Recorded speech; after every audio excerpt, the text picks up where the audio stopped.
Pethoda for you all.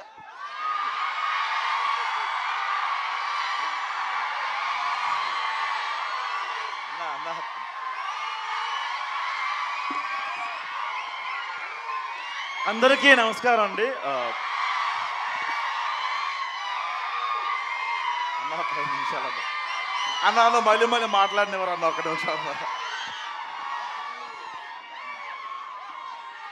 అందరికీ నమస్కారం అండి. ఇక్కడికి వచ్చిన ప్రేక్షకులకి, మీడియా మిత్రులకి చాలా థ్యాంక్స్ అండి. అండ్ ఈ సినిమా గురించి బేసిక్గా అందరికీ నేను థ్యాంక్స్ చెప్పాలి. సుబ్బు గారు నన్ను పిలిచి యూట్యూబ్లో చూసి నాకు అవకాశం ఇచ్చారండి. కమిటీ గుర్రాలతో పాటు ప్యారలల్గా ఈ సినిమా స్టార్ట్ అయింది. అందరూ కమిటీ గుర్రాల తర్వాత ఇచ్చారని చాలామంది అనుకున్నారు, బట్ ప్యారలల్గానే స్టార్ట్ అయిందండి సినిమా.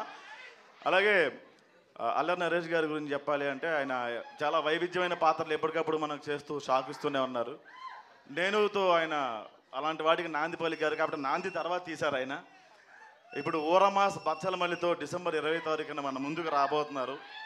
ఓ ఫిల్టర్లెస్ వేలో ఎలా ఉంటాడో బచ్చలమల్లి అలా ఉంటాడో డిసెంబర్ 20ని మీరు చూస్తారు. అల్లరి నరేష్ గారిలో ఇంకో కోణం. థ్యాంక్ యూ సో మచ్ అన్న. చాలా నేర్చుకున్నాను నేను ఎలా ఉండాలి. నేను ఇండస్ట్రీలో ఇప్పుడిప్పుడే నడకలు నేర్చుకుంటున్నానండి. నాకన్నా ముందు గుడ్ ఉంది, బ్యాడ్ కూడా ఉంది. నాకన్నా ముందు నా మాట వెళ్ళిపోతుంది కాబట్టి ఇప్పుడిప్పుడే నేర్చుకుంటున్నాను నడకలు నేను. So thank you so much అండి. మీడియా వాళ్ళు చాలా సపోర్ట్ చేస్తున్నారు మా అందరికీ. థ్యాంక్ యూ అన్న. Thank you so much. Thank you Raju garu and thank you Subbu గారు. థ్యాంక్ యూ అన్న.